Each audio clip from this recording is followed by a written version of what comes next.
we start. Okay, Sure, Paul? I can do it just Okay. before we start. Yes, yes.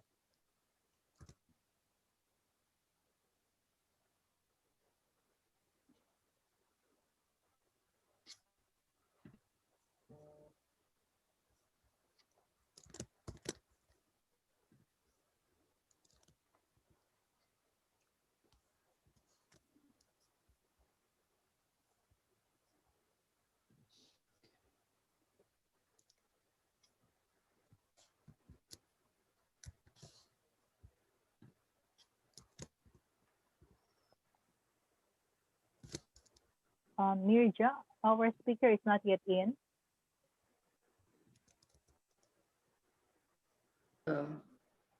Sis, you said something? Yeah, I was just looking for our speaker.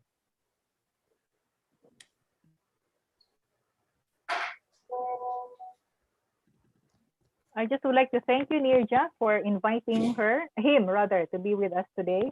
This topic is a very timely topic for all of us. A reminder that hope is not lost after all, even if we don't have the vaccine.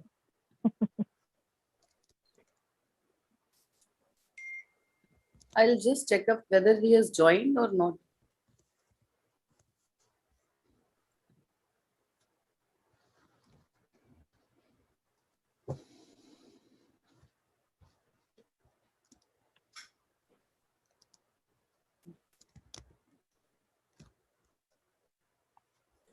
आपने join किया sir? नहीं? अच्छा, एक minute, किस नाम से किया sir आपने वो? अच्छा,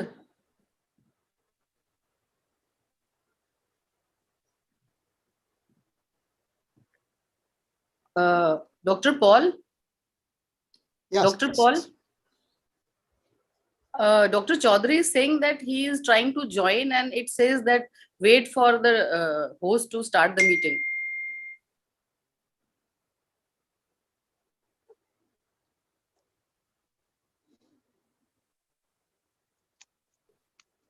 Well, the meeting already started. Yes? You know what? I think he may be trying to do the wrong meeting. Can you please Oh. send him the link to this meeting from it's on the website? No, you sent this thing, na, click here. You sent a mail. You had sent a mail to me which said click here. So we just clicked there and it opened into the APAMEI page and then we clicked the Zoom meeting and we entered. So he is saying that he cannot enter that way. Okay. The meeting is open. We are all here. So I will, shall I put it into a chat? And then you can send it to him. Okay.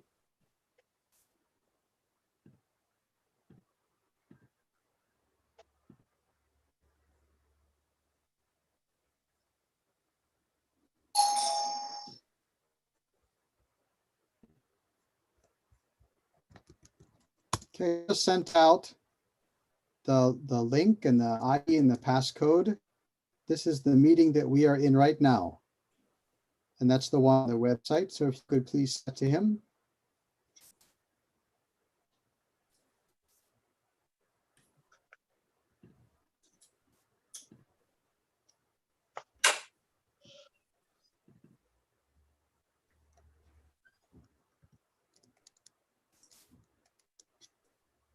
मना कर दो.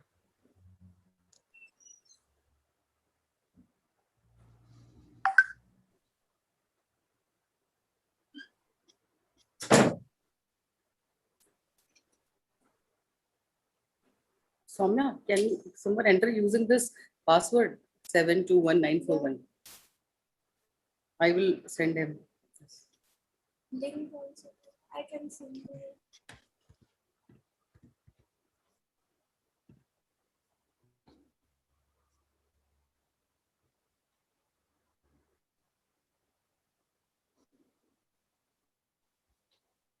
It's nice to see we have lots of people coming online. Welcome to everyone that's joining.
I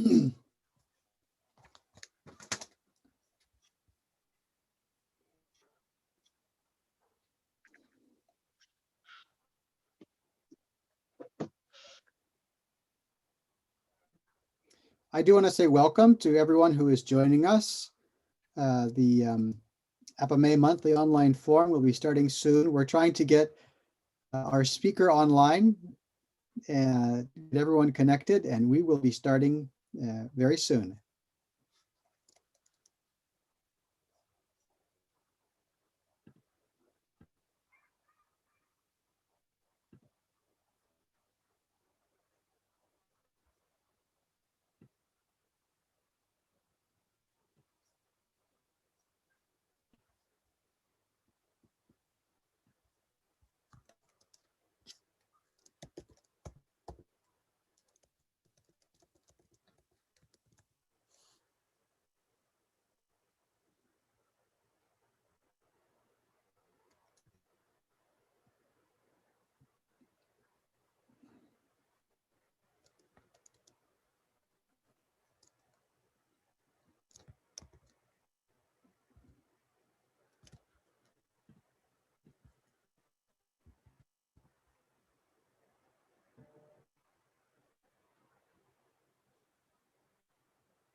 And we want to have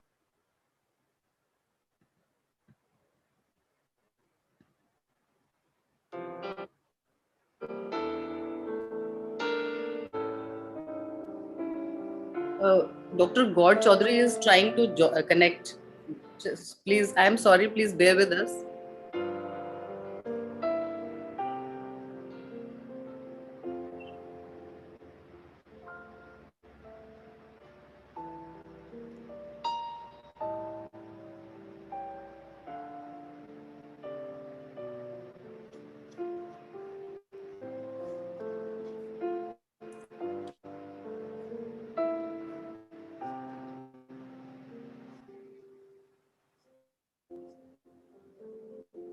For those of you who are just joining now, welcome to have you with us.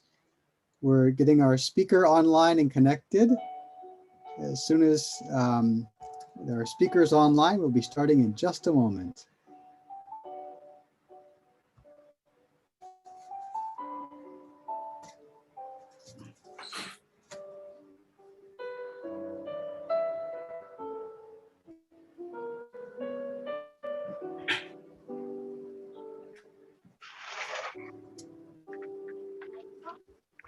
Silahan, mauna na kayo. Dr. Masi, I think I see you online now. Yes, find us. Okay. hello, I'm there. Sorry. Good morning, sir. Good morning. Sorry for the delay. Good morning, It's sir. so nice to see you here. Welcome. Such a pleasure. Good morning to all of you. It must be afternoon for many of you. Okay, thank you. Hi, friend. So, Okay. Paul, can you now give we're- the Our principals are online, so I think I'll say just a couple words about how we're going to do our forum today. It's a pleasure to have everyone here. And this month we are using the Zoom meeting for our chat. It's a little different than we have done it sometimes. Sometimes we used a webinar format, and today we are using a regular Zoom meeting. So I would like to ask everyone who is joining us, except for the speaker, to please mute yourself and leave yourself on mute during the presentation. We would encourage everyone to use the chat feature for questions. So if you have questions, we'd encourage you to write that in the chat and share it. And we want to encourage a lively discussion later. And so during that time, we would ask people to raise your hand, use the raise hand feature, and we will call on people to ask questions, and then you can unmute yourself and speak. We are excited to use the regular meeting feature because we hope that it will make for a much more lively discussion after our key presentation today. So that's the technical explanation, and I'll turn it over to our president, Dr. Miranda, to officially start our meeting. Thank you, Dr. Shew, the Vice Chancellor of Aoyama Gakuin University and the board member of the Asia Pacific Association of Methodist Related Educational Institutions. Thank you for joining us once Dr. Miranda, I again. can't hear you. Okay, thank you for joining us once again in our monthly forum. Can you hear me now? Hello? Yeah, Can you hear me? Okay. Yes, I can hear you. So to formally start, may I call on Bishop Emerito Pinactil to say the opening prayer? Can you hear me? Yes, po. Okay, let us pray. Our Father, we come to you asking you to bless this meeting. May you, Lord, empower our speaker so that what he may share with us will ennoble us and enable us to do what we have to do so that we may obey fully, doing the task that you have put upon our shoulders. We ask you now to bless every participant, and especially those who have a part in this meeting. We also thank you, Lord, for enabling us to use this gift of modern communication to do what we have to do. Like all of your gifts, the gift of this new way of communicating with each other may be put to good use to produce good. And may this happen in our meeting today. In Jesus' name we pray. Amen. Thank you, Bishop Nactil. And sorry for those who are trying to log in. They have login problems, but please do try. I think there are some network problems going on right now. So once again, I would like to thank you for being with us in our monthly forum. And I would like to thank our speaker, who is so generous enough to be spending his precious time with us. You know, just last week, we heard a very disturbing news from the World Health Organization. And they were saying something like, so I have to quote it from them, vaccine equity is the challenge of our time, and we are failing. The reason being, out of 832 million vaccine doses administered, 82% went to wealthy countries or countries who have higher or upper middle income countries, while only 0.2%, below 1%, have been sent to lower income countries like us, like the Philippines for that matter. And when I got vaccinated last Wednesday, my thoughts, because I belong to a vulnerable group, being a senior citizen myself, my thoughts and prayers went to 100 plus million Filipinos and all other citizens of countries who belong to the developing world who have no access to the vaccine. And as if an answered prayer, that very day, Dr. Nirja Masi, the head of the biotechnology department of Isabella Thoburn College, sent us a message telling us about the topic that we will be having today, which is health, immunity, and nutrition. Very timely. Hope is not lost after all. What do I mean by that? The Lord has given us a very natural system for us to fight COVID-19. We only have to boost it or strengthen it, just like what the vaccines are doing. And I am so thankful to our speaker today, this afternoon, this evening, all over the world. Thank you, sir, for joining us today. So let's get to know more about our speaker. He is the director and head of department of the Department of Gastroenterology, Hepatobiliary Sciences at Fortis Memorial Research Institute, Gurugram. He is a gastroenterologist, a medical educator, researcher of national eminence, as well as a columnist and a philanthropist. He trained from All India Institute of Medical Sciences, New Delhi. He was the first to start endoscopic ultrasound and extracorporeal shockwave biliary lithotripsy in India. Under his leadership, the Department of Gastroenterology at Sanjay Gandhi Postgraduate Institute of Medical Sciences, Lucknow, developed into one of the top 5 in the country. He played a leadership role in developing liver and digestive health care in the country and has served on boards of several scientific bodies and journals. He has been president of the Indian Society of Gastroenterology and is a revered teacher. He has over 200 scientific publications, as well as several orations and awards to his credit. With over 30 years in the profession, he brings vast experience and expertise in diagnosis and management of a wide range of liver and other diseases. Ladies and gentlemen, join me in welcoming the Honorable Dr. Professor Dr. Shew. Thank you, sir. Thank you very much, Flora, for that very warm and kind introduction. I'm basically a clinician, a doctor. And at this point in time, we are flooded with patients of COVID, as it is, I guess, in many other parts. But I hope all of you know that India is particularly at a very tight spot right now. And I thought that, any discussion on health would be meaningless at this point if we don't touch upon COVID, because that's what's actually causing concern all over the world. And I think that it would be extremely important because Nirja and Dr. Charles, they have a particular, shall we say, expertise and fondness for nutrition and health. And I have been a health campaigner. So I thought that what are the takeaway lessons that we can learn from this COVID pandemic that can be translated into our individual health, and how we can protect ourselves and spread the message around to others. So with those words, I'll talk to you more as a clinician and touch upon aspects of nutrition, immunity, and health issues. And I would be very happy to take your questions. Okay, let me just try this technology. So I have to share my slides. So let me try the sharing of slides. And it should be here in the desktop.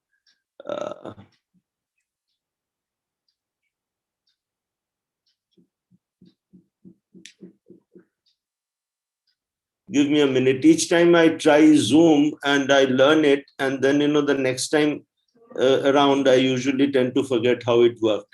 So does that happen with you people, or does it happen only with us Indians? I think it's universal, and now we can see your screen. Thank you. You can see my slide? Yes, sir. We can. Yes, sir. Yes, sir. Oh, great. Paul, hello. I didn't get a chance to say hello to you. And Father, it was your very excellent prayer, very inspiring. That's the fancy hospital where I work. But having said that, I spent 35 years in a government hospital, university hospital. And I must tell you, I have visited your country. We had a conference in a place called Cebu. I think it was one of the most wonderful experiences that we had. You're from Philippines, am I right? So wonderful experience, but that was quite a while ago when times were good. I must start with this pretty morbid slide. You can see the graves, and this is in many parts of the world. It could be Brazil, it could be India, it could be many others. And the havoc is being caused by this very small little particle called the COVID sRNA virus. All of you are familiar with this. I mean, this was a virus about which I'm sure none of you knew before February last year. And now everybody in the world knows enough about it, more than we seem to know about our families. Now, I was looking at the philosophy of it. And, according to a philosopher called Alvin Toffler, sure all of you have heard of him, he wrote that illiteracy of this century is not going to be the inability to read and write, which is the conventional definition of illiteracy, but the inability to learn unlearn, and relearn. And one of the major problems is that we have to learn quickly from what is happening around us, what nature is teaching us, and we have to unlearn a few of the things which are fixed in our minds, which actually time is proving to be wrong. And this is happening across the world, across many people with different political beliefs and, with, age-old so-called conventional ideas of thinking. But we have to be able to learn and unlearn. Now, this is the unpleasant fact which would form the background or the base against which we'll discuss. We know that there have been more than about 140 million people affected by this illness. We have had more than 3 million deaths. Now, million is a big number with many zeros. And it's not the number, it's individuals which matter. And these numbers are actually underestimates. I hope all of you know that. For example, I can tell you that in India, because of a paucity of facilities for testing and for many other restrictions, a large number of people, I get calls every day. I know that they have COVID, it's clustering in families, but the testing is not all the time adequate. And therefore, there is gross underreporting. And now in this background, which is a kind of a lifetime experience, because I'm sure everybody around, no matter how senior, I don't think anybody in this audience has been alive in the previous pandemic, which was the Spanish flu pandemic of 1917, 1918, that time, because I think the last few survivors are no more. And this is a kind of a fresh new challenge where we have to reinvent ourselves. Now, I'll start with a very broad topic called health before I go to nutrition, because first, nutrition is only an ingredient for health. So let's understand what are we talking about by way of health. And I won't make my lecture very didactic and old-fashioned, but I'll come straight to the relevance that it has today about our times. So being healthy, what does it really mean? So in today's world, if you ask anybody, it would say that if a person can survive the crisis, he is healthy. So surviving a crisis is a marker of health. One has to be strong and tall and have muscles. There has to be an absence of disease. We can give it a term called long life, life expectancy. But over a period of time, even the World Health Organization has modified its definition of health. So it's not merely an absence of disease, but there has to be positive physical, mental, emotional, social aspects of health. Some of them often added spiritual also, which I think is extremely important. And I think that is a very important issue. But nowadays, every word has, it often gets peculiar reactions from some parts of the world. But that's what the definition of health is according to the WHO. Now, having said that, if you happen to Google on images of healthy life, these are the images which you will get nowadays. So earlier on, it was the picture, the big statue of David, which was, it was a work of Michelangelo. This was the Renaissance time. I'm sure all of you are aware of that. This was actually the picture of health in the 1600s, a tall man with muscles and, looked very confident and his neck held high and so on and so forth. This was the time when the world was emerging from the difficult period onto the Renaissance period. But this is the picture which you get now on Google. And what I want to draw your attention to is the fact that, you see, it shows not one person, but usually few people. Here, of course, it's more in terms of families. So there are more than one member. Most of them have a smile on their face, unlike David, who looked very confident, but there wasn't a smile. So there's a smile on their face. You see most of them engaging in activities, which actually indicate that there has to be something called physical activity. And a good amount of effort jointly is around the concept of food, which is depicted in the picture above. So if you look at this picture in closer detail, the aspects of health would be social, food, and activity, at least three that I am showing. Okay, and I'll take it further to the COVID story. So now let's talk about the first part. The first part is, no matter what you say, that you have a big chest and your muscles are good, but what good is it if you haven't been able to ward off or fight out a COVID infection?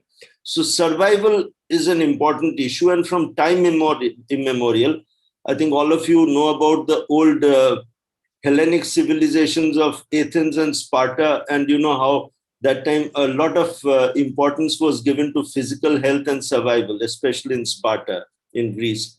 So if you look at the survival issue, this is a very, my apologies for a terrible picture, but I had to show it to you to drive home a message. You know, there were times when there were famines in the world, and there were a lot of epidemics in the world, and there were brutality in the world, especially, you know, in Europe during the camp, you know about it, the Holocaust. Now, people who were very thin to start with, they perished early. And people who had a lot of adipose tissue, which is basically stored amount of energy in the body, they seem to survive longer, and they sometimes made it. So it meant that there was a time when being a little overweight was actually an advantage. But now, after about 50 or 60 years, things have changed quite a bit. And now we have this concept of what is called as a normal body mass index. So people believe that if you are underweight, your chances of survival are low, as we knew earlier on. But now people are beginning to find that if you are overweight, that is way more than what you ought to, given your height, you don't seem to live long either. And that has been a major finding, and I'll put it in a perspective, since the days of the Holocaust till now. But this is a picture on the left of the 4 American presidents, and you see what is common among them. Many of them are very senior, you know, in years. All of them seem reasonably healthy in the sense they're lean and lanky. And of course, you see the younger Bush, the older George Bush is no more in this picture. You see Clinton and you see Barack Obama. Now, all of them were actually pretty enthusiastic or concerned about their physical fitness. And they spent a lot of time actually doing exercise and remaining fit and trim. During the tenure of Mr. Donald Trump, which ended recently, there were 2 important events which occurred in the world scene. And I must tell you from the health perspective, he was in recent years the first American president whose body mass index touched 30.4, and he was officially described as obese. I told you that, you know, the normal body mass index is actually 19 to 25, and above 30 is considered obese, which becomes a health hazard. So despite the fact that Mr. Trump was very enthusiastic with his golf, he loves his food, I believe. And for whatever reason, he was officially bracketed as obese. And now, if you see the American population, obesity is something which is very, very common. In fact, this is one of the health problems that they're really struggling with right now. And you have a modern picture of David, which shows that it's a plump David. This is, of course, a cartoon, and with a hamburger in his hand. And you can see that this David is actually has got a BMI which is more than 30, which is indicative of the fact that there's another epidemic or shall we say, a disease going on called obesity in the Western world, particularly in the United States. Now, how does it matter? Is it only cosmetic? That would be the obvious question. And, you know, if you look at what happens here, so people who have got normal body weight, if suppose you were to follow them up for about 13 to 14 years, and this would be the rate at which people would lose their lives, if they had increased body weight somewhat, you see the more people would be dead by 13 years, which means the mortality was high. And if they were even more obese, and if they took a lot of alcohol particularly, then more people would be dead by the end of 13 years. So it means that, having fatty liver and being overweight is not just that you're feeling well, but what does it imply for your long-term outcome with regard to your life expectancy and your quality of life? Very important issues. And we all know now that people who are obese or overweight, they tend to die more easily, mainly because of cardiovascular complications. It's heart attacks and strokes, respiratory problems, a lot of COPD, which we call it, chronic obstructive pulmonary disease, okay? And a lot of breathlessness. They huff and puff when they walk. And of course, the cancer incidence goes up. When Tuhan has social distancing.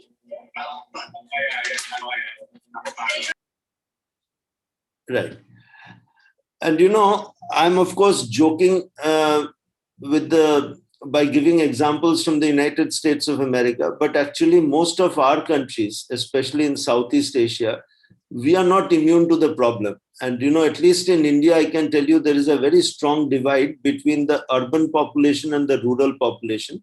And if you see, obesity or being overweight is actually getting pretty common in many of our towns and cities. And I can say that for a whole lot of Southeast Asian countries where I often visit for lectures. Now I'll go back to the story of COVID and what it taught us. Now this is of course data from one of the states in the United States, and you find that of all people who get COVID, of 100 of them, 80 are likely to have mild infections, 20 are likely to have some kind of serious infections, 10 to 5% would have critical or fairly severe infections, and a few would die. So the overall mortality rate, as we call it, that is the number of people who die of every 100 who get COVID, it was around 6% in Europe when the epidemic started last year. Now it has come down to around 2 to 3%. But let's look at what happens to body weight, that's BMI, and who are the people who turn serious. And these are the findings. You see the tallest graphs, the tallest pillars here are of people who have been critical in ICU or who have had fairly critical illness. And these are the people where the body mass index above 30 has been much higher. So more people who are obese tend to become more sick, and they require ICU and more often die when they catch COVID. Compared to people who have got relatively mild disease, you find that obesity is low.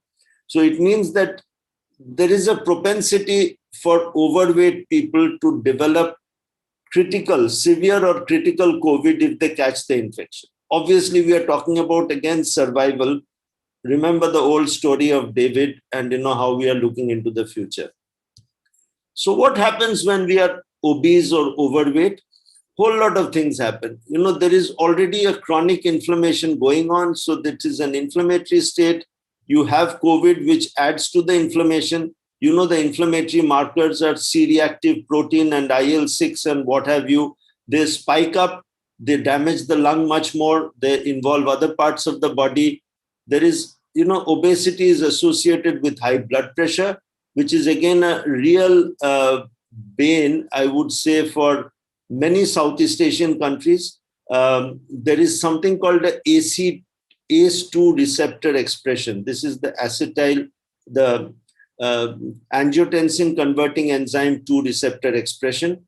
And this seems to be the receptor through which the COVID virus, puts its spikes on it and enters the cell. And there is an immune system dysfunction because of a completely disarrayed insulin leptin resistance mechanism. So quite a few things happen. It is not just cosmetic. It's not just fitting into those jeans and the t-shirts, but there is something else which happens in the body. And all of you, I'm sure, educated that you are, that obesity is linked with a lot of other conditions like type 2 diabetes, hypertension, fatty liver, reproductive disorders. In fact, fertility comes down. heart disease, we all know, mood disorders, especially depression, cancer risk goes up, and of course, cholesterol and triglycerides spike. Now, looking at it from another point of view, I gave you an example from the United States. So you shouldn't actually think that I'm attacking the United States with my wry humor. This is, of course, data from the United Kingdom. And, look at what happens. It's a very catchy kind of a subtitle, The Danger of Extra Kilos. And what they found was that with increasing amounts of obesity, where the body mass index goes up 35, 25, 25 to 30, you find that hospitalization rates actually went up. Obviously, the people who are more overweight had lesser power to survive COVID.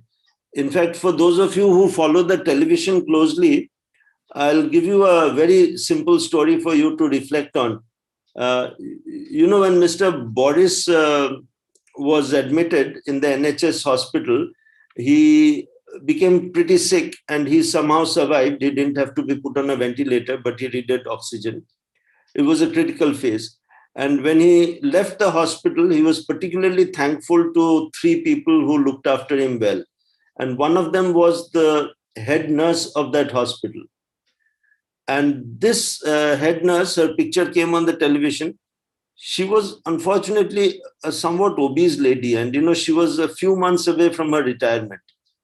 And very soon it came out that she contracted COVID and she passed away. It was extremely sad.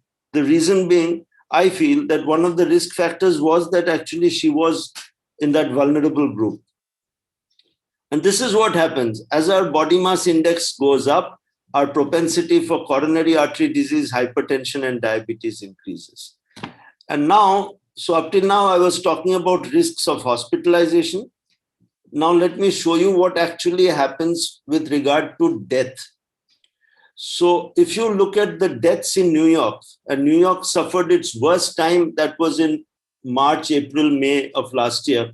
All of you know that. People with hypertension, diabetes, dyslipidemia, and coronary artery disease, they are the ones who died most.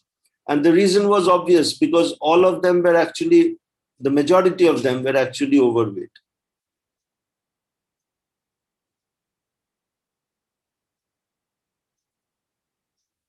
So now let me come to what you and I can do. So what determines health? If you look at, let me put it in clearer terms, a David kind of a health. I mean, where your body mass index seems to be normal, that is between 19 and 25. It's determined by only 3 factors. So there are genes, there is diet, and there is environment. And genes are important because if you look at certain families, you find that almost everybody in the family is on the heavy side. Of course, it could have something to do with the way food is cooked in the kitchen, their, shall we say, concepts of what good food is and healthy living is, and their attitude towards exercise and so on. But genes also do have a role to play. And then, of course, you have diet and you have exercise. But this is what really happens in biological terms. Your body weight is dependent on the calories that you consume and what you are able to burn or utilize. And once upon a time, when people, say our forefathers worked in the fields or indulged in a lot of good physical activity more out of necessity, the calorie consumptions were high. I mean, I think most of Southeast Asia lives on carbohydrates, a lot of rice consumption, a lot of wheat consumption, a lot of sugars, because they are energy-giving foods. But now, when times have changed and we aren't really burning as much, this is what happens. So if our calorie consumption is what it was, and if we are not expending enough of it, then we tend to gain weight. Now, this is a beautiful picture which is there all over in the books of all the nutrition students and, in all the colleges on what is called a food pyramid. And there are umpteen versions of it. I'll not go into that, but suffice to say, the broader base of the pyramid is made up of cereals, potatoes, carbohydrates, primarily carbs, which are energy-giving food. Then you have fruits and vegetables. Then you go up to milk, cheese, and then you go on to proteins here. Lean meats are okay. And then you have fats, oils, confectionaries, and so on.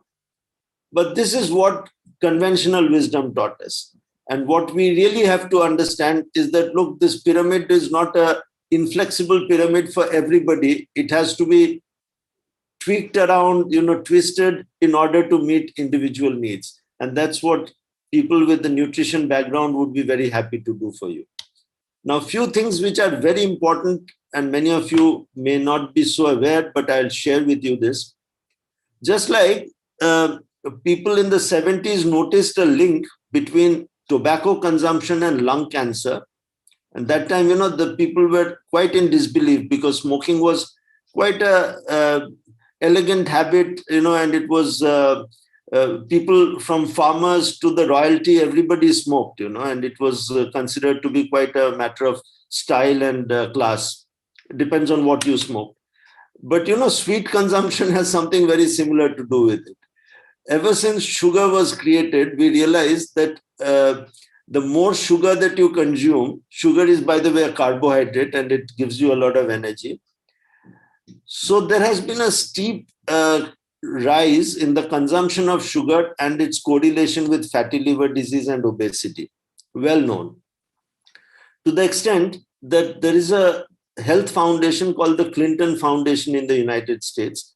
They realized that school children were getting very fat, obese, and they were having fatty liver disease. And they linked it to the presence of Coca-Cola and Pepsi in their school canteens. So they made a kind of a rule which forbade school canteens to serve cola drinks, hoping that, the fatty liver disease and obesity curve would be reversed. So let me tell you the rest, the part of the story. We did this in Lucknow as well. I was a part of HOPE.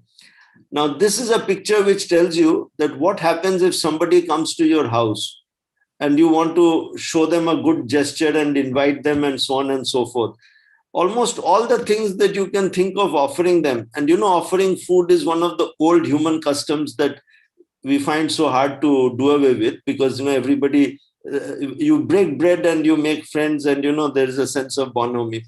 Almost all the foods that you can think of are actually fairly loaded with sugars and calories. In fact, I have often been giving this quiz to a lot of my students that tell me what would be a nice food that you can offer without too much of calorie load in it if you have guests coming home.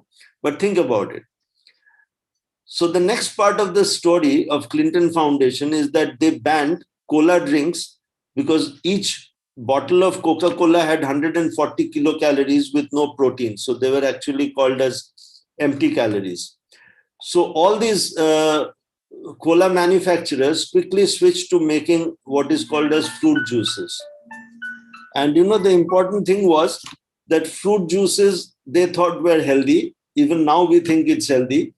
So a typical American or a British breakfast has orange juice with it in the morning, along with, of course, its bacon and eggs and what have you. The funny part is that people have realized that actually sugar, the fructose, which is the sugar in fruit juices, is actually even more dangerous for fatty liver disease and weight gain. Now, believe it or not, but that's the way it is. So people are now again reverting back to the old pyramid, which says that fruits, but not fruit juices, because fruits have a lot more of fiber in it, which fruit juices don't have. So keep this in mind that fruit juices are really not very healthy. Now, if you want to lose weight, what are the options that you have? I'll just take another 10 minutes. I think I have to be mindful of my time. Yeah. So you can actually do two types of dietary change. There are, about 29 to 30 types of diets, which are fat diets, which help you to lose weight, starting from the Atkins to the keto to the Weight Watchers and what have you. But that's, modifying the type and quantity of food. And then there is another concept called a time-restricted diet, which includes something called intermittent fasting. But, 2 years back, there was a vote all over the world as to which people felt was the best and healthiest diet. And there was an overwhelming majority which voted for what is called as a Mediterranean diet. So Mediterranean diet has a lot of greens, a lot of olives, a lot of white meat, basically fish from the Mediterranean and so on and so forth, nuts and so on, but a lot of olives and olive oil. And they found that, although Italians like to relax and they gain a little bit of weight because they're fond of cheese and red wine, but they don't seem to die as easily as other people do elsewhere. And many of these foods also are rich in vitamin D. So especially seafoods and, certain cheese and so on and so forth. Because vitamin D, as you know, it's a fat-soluble vitamin. Now I come to the time-restricted diet. This is something which has actually emerged in the field of science over the last 3 years. It says that if you do intermittent fasts, it gives the body a chance to rid itself of the extra calories which it has accumulated.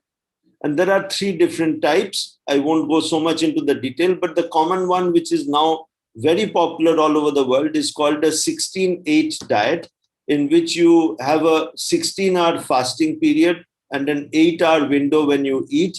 And they have found that this is very, very useful in many ways.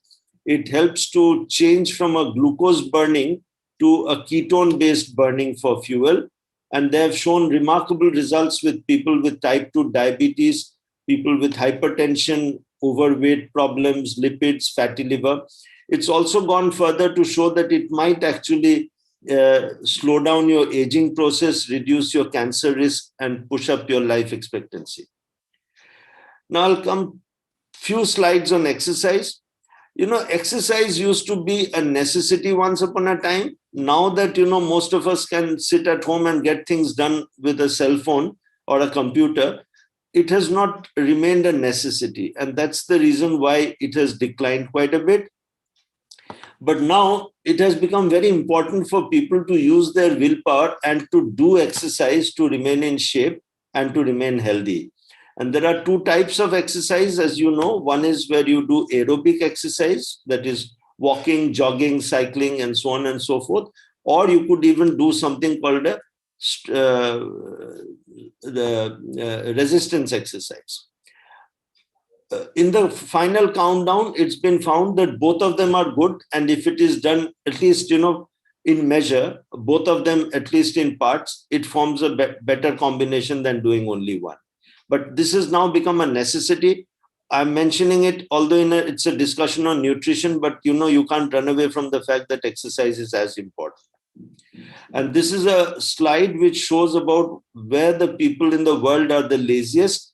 And I'm somewhat ashamed to say that India was 140th in the exercise index out of about 148 countries. So we are fairly lazy.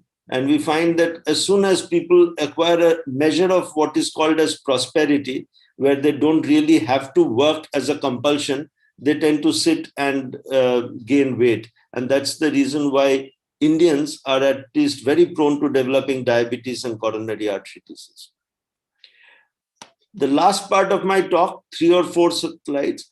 Now, in our search for immortality and ideal health, people are looking at which are the people in the world who are really healthy and living long.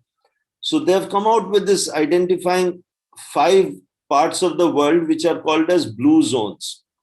Blue zones are parts of the world where people live to be centenarians more often. That is, you have a large number of people living on to become 100, and they seem to be healthy hundreds, dancing away on the fields and all that.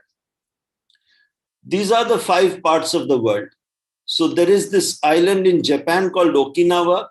You have a part in Greece. You have Sardinia in Italy. You have Nicoya in Costa Rica. And you have the Loma Linda community in California. And these are people, they have very typical, they're closed communities. They have a particular way of living. Their attitudes towards food is very traditional in a way. And there are quite a few things, commonalities, which people have tried to see, that what makes them live to 100 more often, and healthy hundreds, not demented hundreds. And one of the things is that their foods are very simple. they are actually more often into natural foods, lot of beans, lot of fiber, lot of things like lentils. They are not into much of red meat. There is absolutely no processed foods. Okay. And therefore their food pyramid is actually somewhat reversed. You can see that it's just topsy-turvy the way it is. They use very little of butter and oils, and they of course do use nuts, but most of what they use seem to be what is naturally occurring rather than what they have to process. And the other thing which has emerged, I mean, of course, apart from the fact that they have very strong social connectivity and they have a lot of time bonding together, doing things together, is that most of them have certain types of fasting rituals. And I was realizing that almost all faiths have certain periods of fast.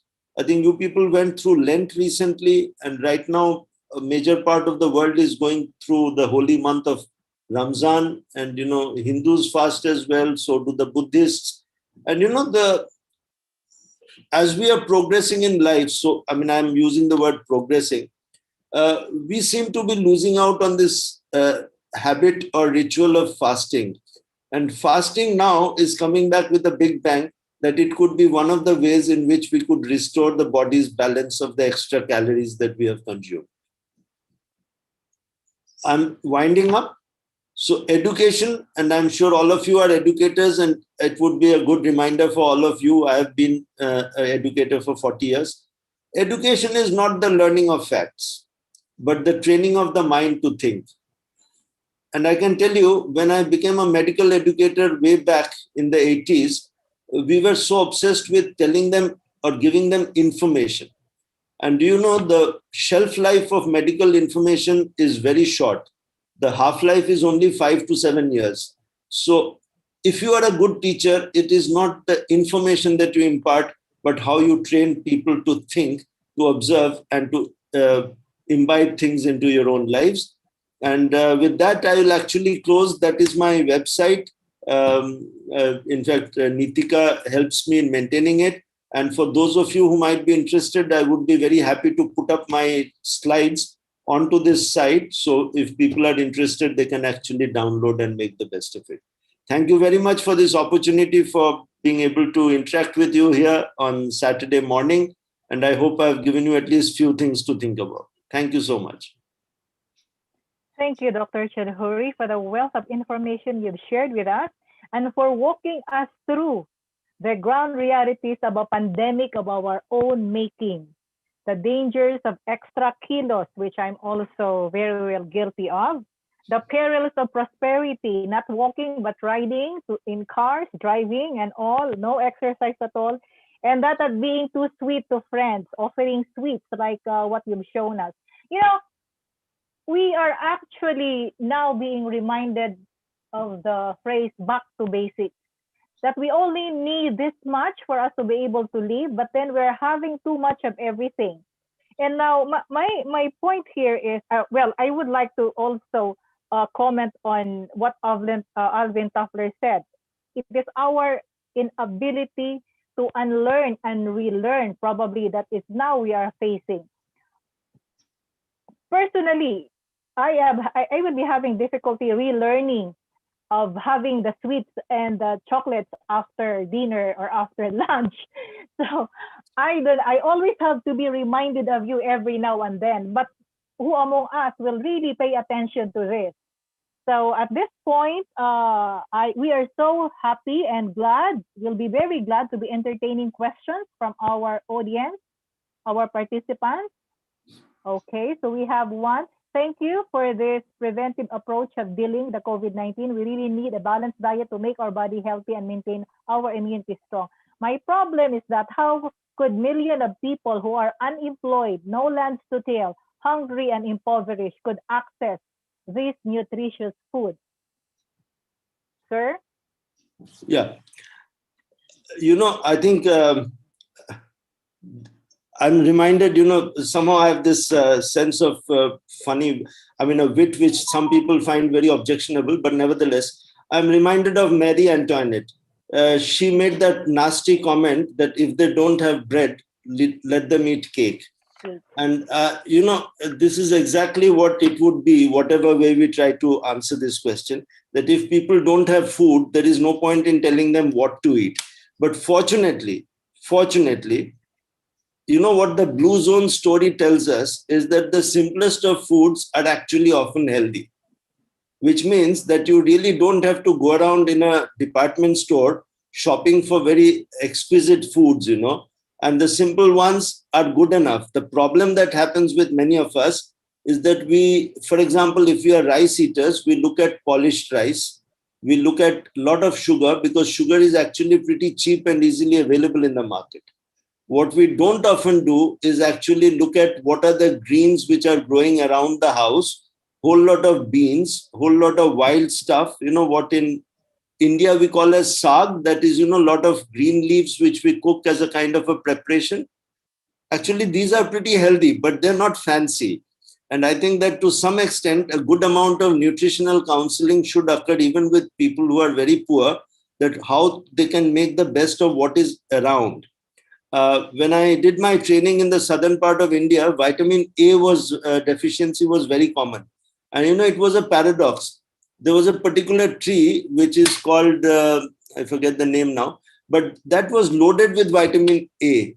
And the mothers didn't know that it had vitamin A. So all that we had was a very intelligent nutritionist telling people how to use carrots and that to cook vegetables, because both of them have a lot of vitamin A.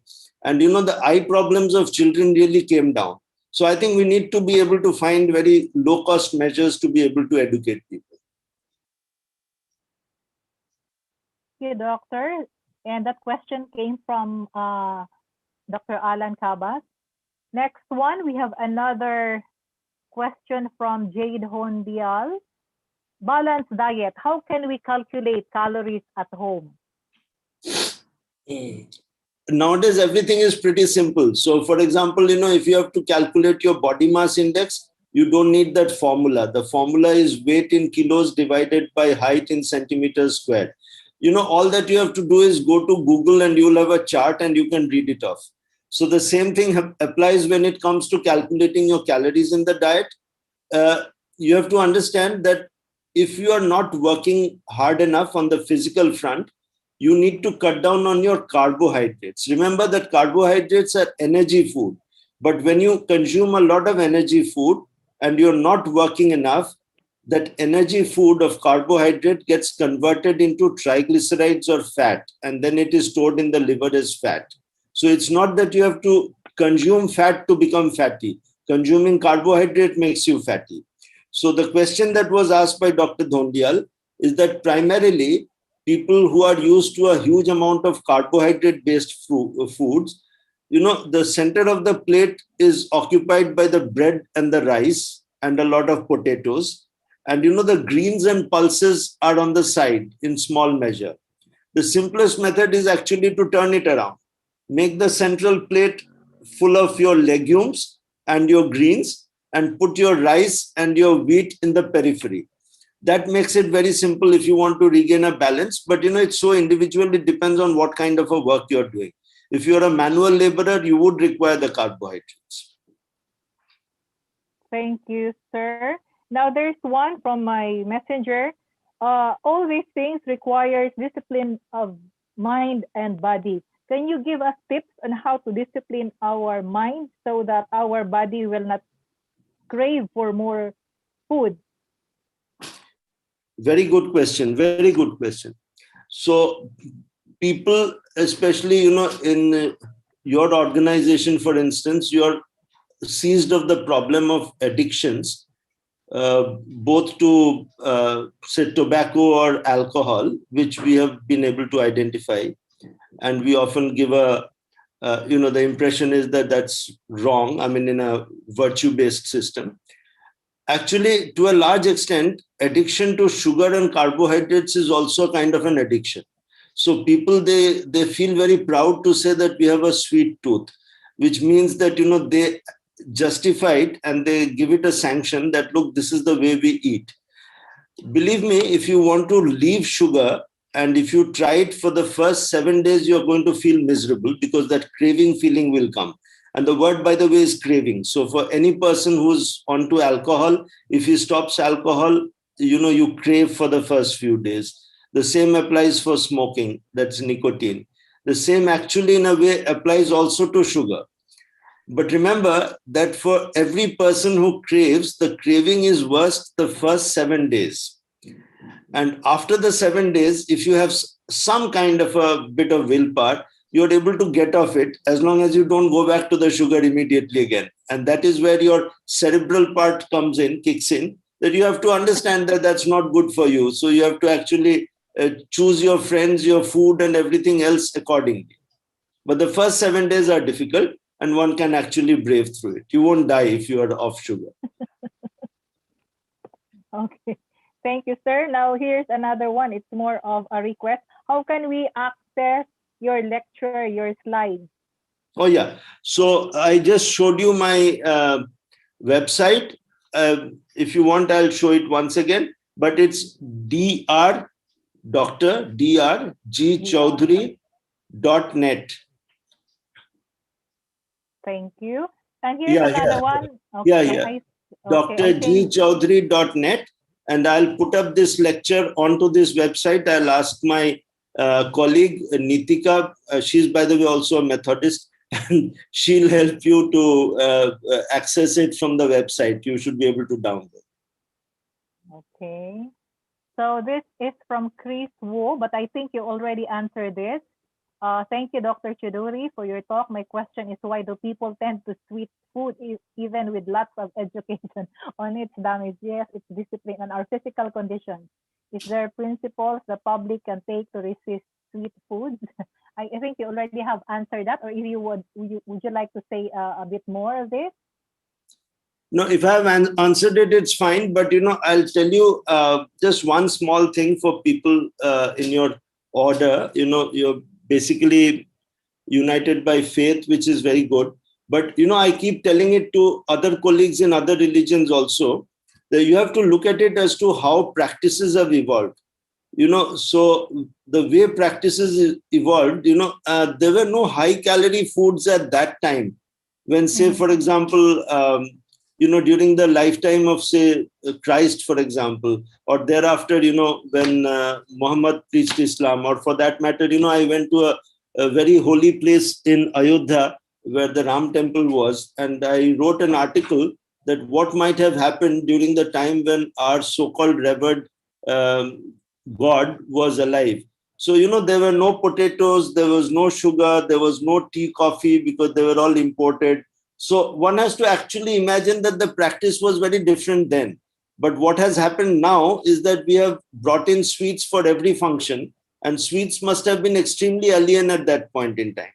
So we have to be able to dissect out the faith and the practice a little bit, keeping health in mind or science in mind. Thank you. And I think I would like to share something that we have been doing. I think my principal is not here. For little children, kinder to I think grade 6, in our canteen we don't sell colas, anything very sweet. We only provide for them healthy foods. But it's not that easy because parents tend to give their children chocolates, fries, all that sort. Even I myself, being a lola, I buy French fries for my apo, which this is a very good reminder for us to limit ourselves on that. I think we have to work hand in hand. That's the problem with too much commercialism, too much democracy for all of us. We tend to go beyond because of no contentment, all excesses, and that stuff. So I don't. How will you be able to help us, especially? I'll tell you what happened. A very interesting problem. So when I started my organization called HOPE Initiative, HOPE stands for Health Oriented Programs and Education. And I went on a WHO fellowship to Australia. I learned everything, came back in India and started in 2004. So the initial approach was to approach the school authorities to ban cola from their school canteens. It didn't work because there is too much democracy, as you very rightly said. So what we did is we sponsored a lot of debates in that school. And that school is a very smart school in Lucknow. Dr. Charles would be knowing, La Martiniere girls. And the debate topic was that, are children old enough to know what they should eat or drink, or should cola drinks be banned? That was the issue. And there were two sides to the coin. So a lot of people said that, look, we are old enough and mature enough, we can decide for ourselves. But the other side told a lot of things, including the fact that what are empty calories, what happens when you have a lot of phosphoric acid in the cola, which leaches your bones. And these were things which a lot of people didn't know. Now, after a year, we went back to the same school, and without implementing a restriction on cola drinks, the cola drink sales had dropped significantly. So what I feel is that changing the mind and attitude probably is better than enforcing. Because when you try enforcing, then you have a lot of resistance and a lot of people start kind of fighting you. But I think repeated reminders of that type, subtly done, get the same group of people to have a debate, pro and con. You see, others are going to see reason. Yes, especially now with COVID-19. Thank you, sir. And there's another contribution from Ms. Bel Ordonia in answer to Sir Alan Cabas. One of the programs here in our community is that they are distributing seeds of fruits and vegetables, soil and pots for free, so that every home can plant and harvest nutritious food. Very good. Wonderful. Okay, are there other questions? Yes, Paul. I have a question, and I'll take my mute off and just say it. But I was so interested by your presentation. Thank you very much for it. I was especially interested on how much you focused on diet and the people who live in, I think, what you call the blue zones, the people who are eating the healthy diets.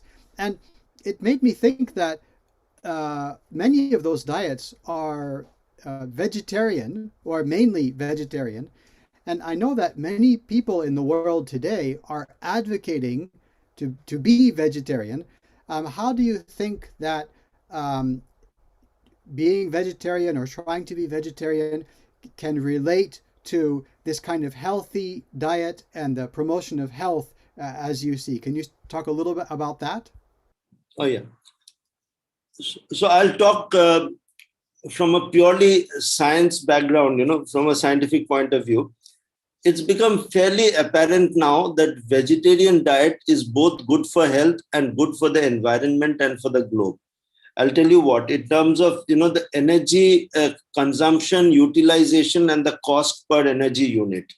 If you look at what has happened to red meat, the red meat was once upon a time a necessity, because there are many parts of the world where they had to graze cattle. And, cattle was the main source of protein, and, people ate a lot of it. But as time goes, it's become apparently clear that, you need to move a little bit more towards the other side of the spectrum, the older type, the vegetarian kind of a food. And red meat, because of the promotion that it had, it actually led to a lot of catastrophe across the world. There were these Amazon forests in Brazil and in many other parts of the world which were razed, the trees were cut, and these were made into grazing grounds for cattle and so on and so forth. I'm sure all of you know that. And that has had its impact on the environment as well, apart from the fact that, much of the meat that you get is imported from somewhere else where there is a lot of grazing going on.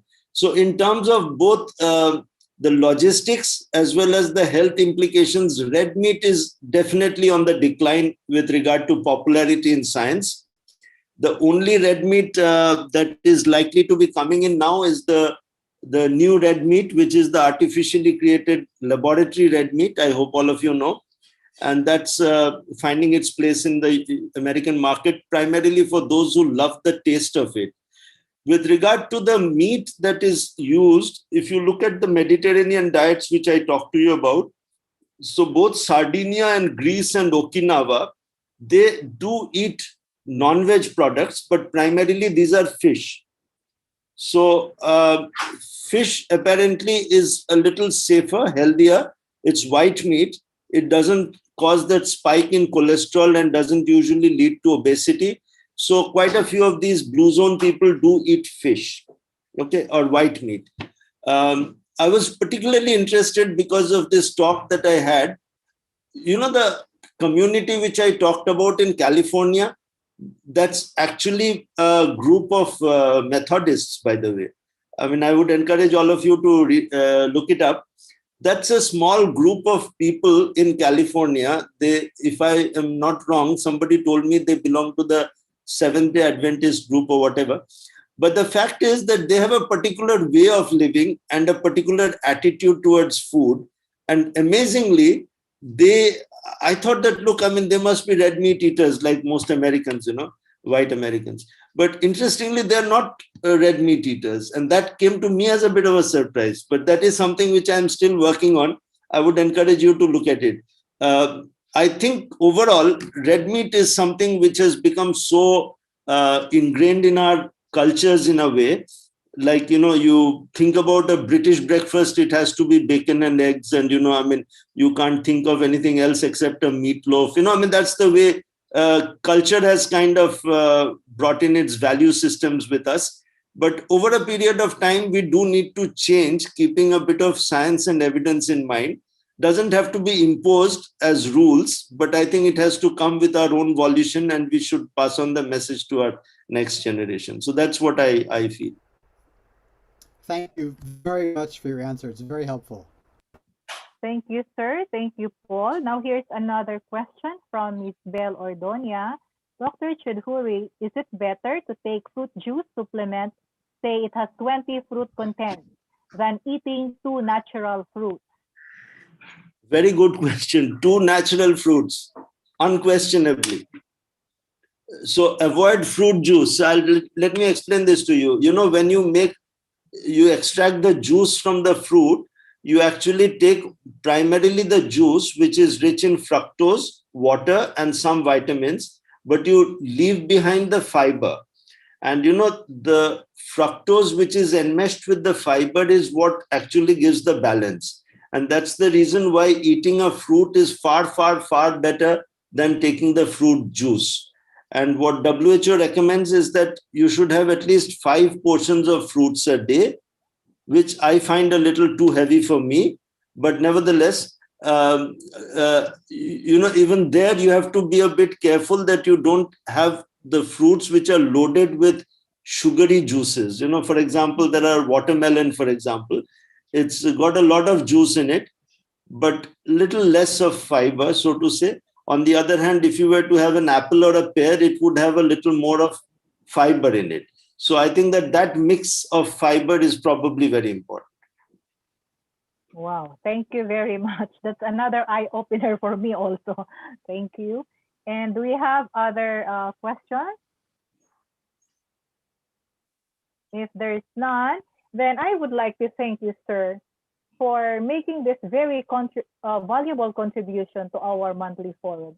You know, this is heard by different countries, member schools of Asia Pacific Association of Methodist related institutions, and we would like to let people know just how important it is to strengthen our own body. And it's not difficult if only we have the discipline, just like what you said. And if we only learn how to unlearn and relearn, that's very important. Sir, our deepest appreciation. Nirja, you know what to do. I told you already. So a big hand for our speaker. I really appreciate this, sir, so much. Thank you so much. Thank you very much. It was a pleasure to interact with all of you. So at this point, may I now call on our handsome facilitator, Dr. Shew, for the closing remarks, and the closing prayer will be by Dr. Connie Sememela, the director of the Philippine Regional Hub. Paul? Okay. Well, let me again say a big thanks to our speaker, Dr. Chodhuri. It's so informative for us to hear about health and diet. And as Dr. Miranda mentioned, this forum is seen by not just countries in Asia, but around the world. And especially in the time of the coronavirus pandemic, it's so important not only for us individually, to have good information about health and diet, but also as educators. I appreciated especially your one of your closing slides where you said that education is not learning of facts, but training the mind to think. And you have helped us to train our minds, and we hope that we can pass that on to all of the students in the institutions that we represent around the world. So thank you again very much for your speech today. And now I would like to share some upcoming news. This is a regular monthly forum, and I think you can all see here now. This is from the APAMEI website. If you go to apamei.org, that is our website. And we have this forum on the last Saturday of every month. Our next one is in May. It will be Scientific Truth and Christian Faith in Methodist Education, the problem of anti-science religion and the remedy in John Wesley's union of knowledge and vital piety. And you might recognize who that speaker is next month. Yes, I'm sorry to say it will be me. But even so, I hope that you will still be able to join us. It will be another lecture, and we hope it will be a very healthy discussion as well about this topic. Every month we take a different theme. In general, we try to take up themes that are important for education in either the pandemic world or the post-pandemic world. So we hope that you will all join us again next month for our forum. And with that, I will turn it over for the closing prayer to Dr. Mella. Let us pray. Dear God, the source of life and love, we thank you for the gift of this day. Thank you for a very substantial input and for the opportunity to take part in this conversation. We're grateful to our resource person, Dr. Chidori, who reminded us to seriously take charge of our health by taking into consideration our food intake and overall nutrition. Truly, health is really wealth. As we temporarily depart from each other to do our individual tasks, grant us your blessing and peace. Inspire us to look forward to our next webinar. Bless APAMEI and its member institutions, as well as our partner organizations. This we ask in Christ's name. Amen. Thank you, Dr. Jurda Shudhuri, for a very meaningful session with you. Thank you, participants, and see you again next month. Thank you, everyone who joined us. Thank you so much. Hope to see you next month. Thank you.